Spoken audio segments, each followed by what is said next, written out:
המיוחד באדריאנו זה שבמשך הזמן, לאור הניסיון שנרכש עם בגדי גברים, הדגש הוא יותר בנושא של התאמת הלבוש מבחינת גזרות לגברים.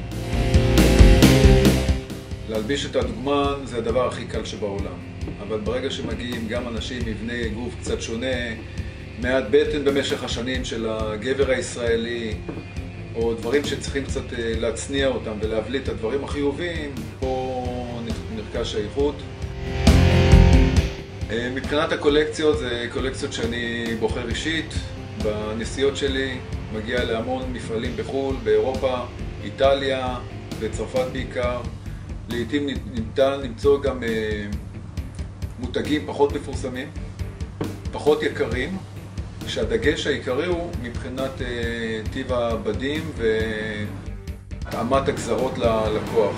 אוסף העניבות קצת מבלבל מי שלא רגיל לבחור את העניבה הנכונה, וגם אם אתה רוכש עניבה לעצמך או למתנה, תמיד רצוי להוציא את אחת העניבות, להניח אותה על קבוצת תכלת, גוון לבן, ולנסות להתאים את זה. הגבר הישראלי פשוט לא אוהב למדוד, ובטח שלא יותר מגזרה אחת או שתיים.